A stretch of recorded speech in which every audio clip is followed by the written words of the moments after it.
GO46 బాధితులు పాలు పోసి పావును మెచ్చుకున్నట్టే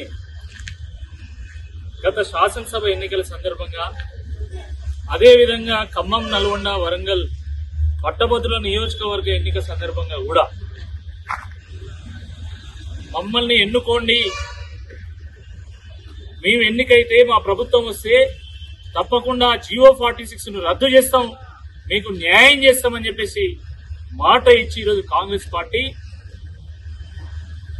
ఈరోజు GO46 బాధితుల నోట్లో మట్టి కొట్టే ప్రయత్నం చేస్తా ఉన్నది. అందుతే జుట్టు లేకపోతే కాళ్ళు. ఆ రోజు ఓట్ల కోసం GO46 బాధితుల కాళ్ళు పట్టుకున్నటువంటి కాంగ్రెస్ పార్టీ ఈరోజు అదే GO46 బాధితుల కాళ్ళు బట్టి గుంజేటువంటి ఒక ప్రయత్నం చేస్తా ఉన్నది. ఎన్నిక జరిగి ఇప్పుడు 8 నెలలు కావస్తా ఉన్నది. ఈ దేశంలో చట్టాలను మారుస్తున్నాం, అవసరమైనప్పుడు రాజ్యాంగాన్ని కూడా మార్చినాం. అలాంటిది ఒక జీవోని సవరించడం ఒక పెద్ద విషయమా? ఒక జీవోను రద్దు చేయడం ఇంకో పెద్ద విషయమా? కేవలము ఎన్నికల సామాగ్రిని వాడుకున్నట్టు దాన్ని వదిలేసినట్టు ఈరోజు GO46 బాధితులను ఎన్నికల్లో వాడుకొని వదిలేసిన తప్ప నిజంగా వాళ్ళ సమస్యను పరిష్కారం చేయాలనేటువంటి కనీస ఆలోచన కూడా ఈ ప్రభుత్వానికి లేదు. ఇటీవల ఎమ్మెల్సీ గెలిచినటువంటి అభ్యర్థులను మొదలు పెడితే ఈ రోజు మంత్రులుగా చలామణి అవుతున్నటువంటి కోమటిరెడ్డి వెంకరెడ్డి గారు కానీ, పట్టి విక్రమార్క గారు కానీ, ఉత్తమ్ కుమార్ రెడ్డి గారు కానీ, సీతక్క గారు కానీ, శ్రీధర్ బాబు గారు కానీ, వీళ్ళందరితో పాటు స్వయంగా ముఖ్యమంత్రి గారు కూడా GO46ను రద్దు చేస్తామని మాట ఇచ్చినటువంటి వాళ్ళు. కానీ ఓడెక్కదాకా ఓడమల్లన్న, ఓడదీయనాక బోడమల్లన్న చాత్రంగా ఎన్నికల వరకు వాడుకున్నారు. ఎన్నికల తర్వాత కనీసం వీళ్ళకి అపాయింట్మెంట్ కూడా ఇస్తలేదు. గత 3 రోజులుగా అటు దిల్సుఖ్ నగర్ లో అంబేద్కర్ స్టాచ్యూ దగ్గర, నిన్న ఉదయం ప్రజాభవన్ లో 400 మంది నిరాహార దీక్ష ప్రారంభిస్తే వాళ్ళందరినీ కూడా అర్ధరాత్రి చెల్లాచెదురు చేసి, అర్ధరాత్రి అరెస్ట్ చేయడమే కాకుండా పిడుగుద్దులు గుద్ది, గాయపరిచి, లాఠీ చార్జ్ చేసి చివరకు వేరు వేరు ప్రాంతాలకు తరలించడం జరిగింది. సుమారుగా ఒక 70-80 మందిని బండ్ల కూడా పోలీస్ స్టేషన్ లో అరెస్ట్ చేయడం జరిగింది. నిరాహార దీక్ష ప్రారంభించి 30 గంటలు గడిచినా ఇప్పటి వరకు ప్రభుత్వం నుండి ఒక్క ప్రతినిధిని కూడా వీళ్ళు పంపలేదు. ఇప్పటివరకు ఒక్క ప్రతినిధి కూడా వీళ్ళతో మాట్లాడేటువంటి ప్రయత్నం చేయలేదు. ఇది చాలా దుర్మార్గం. వాళ్ళతో మాట్లాడడానికి, వాళ్ళ ఆలోచనలు తెలుసుకోవడానికి ఈరోజు మరి బీఆర్ఎస్ వర్కింగ్ ప్రెసిడెంట్ కేటీఆర్ గారు పంపితే నేను బండ్లగూడ పోలీస్ స్టేషన్ రావడం జరిగింది.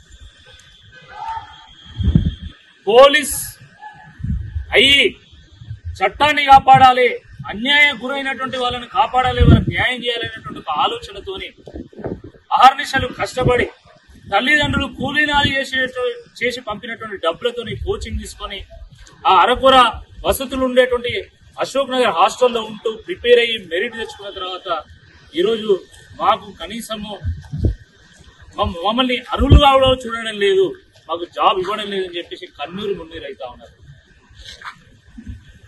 వాళ్ళ బాధ వర్ణనాతీతం. 30 గంటల నుంచి అన్నం తినకపోతే కనీసం మాట్లాడినటువంటి వాళ్ళు కూడా లేరు. అలాంటి వాళ్ళు ఎవరైనా ఇక్కడ మాట్లాడడానికి వస్తే పోలీసులు కనీసం వాళ్ళతోని కలిసేటువంటి అవకాశం కూడా ఇవ్వలే. ఇక్కడ చాలా మంది ఒకరిద్దరు మినాయిస్తే వీళ్ళందరూ కూడా ఇప్పుడు అరెస్ట్ అయినటువంటి వాళ్ళని కలవడానికి వచ్చింది తప్ప అరెస్ట్ అయినటువంటి వాళ్ళని ఇప్పటి వరకు మమ్మల్ని కలవనిస్తారు. ఇది చాలా దుర్మార్గం. తర్వాత కనీసం వాళ్ళకు మంచినీళ్ళు ఉన్నాయా, వాళ్ళకి కనీస వసతులు ఉన్నాయా, అవి కూడా కనీసం చూడడం లేదు. అన్నం తినకపోతే కేసులు పెడతానని కూడా బెదిరిస్తున్నారు. అంటే ఇంత అరాచకంగా ఈ ప్రభుత్వం వ్యవహరించడం చాలా దురదృష్టకరం. ఇప్పటికైనా ప్రభుత్వం ఆలోచన చేయాలి. ఇక నిన్న జాబ్ క్యాలెండర్ అని ఒకటి ప్రకటించింది.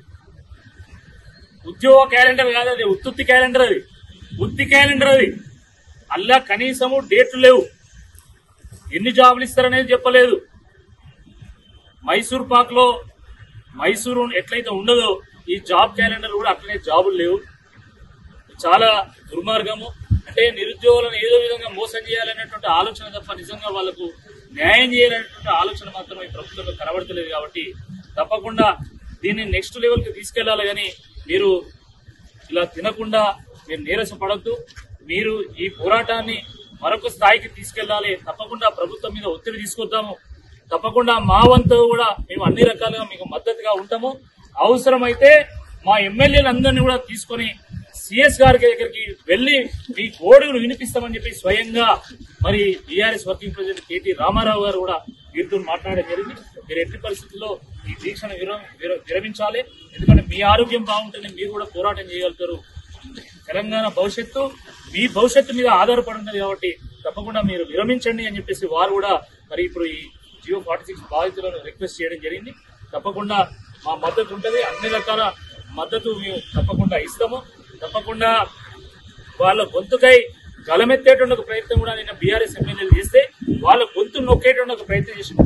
నిన్న మొత్తం ఉద్యోగాల మీద చర్చిస్తామని చెప్పేసి చివరకు ధరణిని తీసుకొచ్చి ఉద్యోగాల అంశాన్ని సైడ్ ట్రాక్ చేయడం జరిగింది.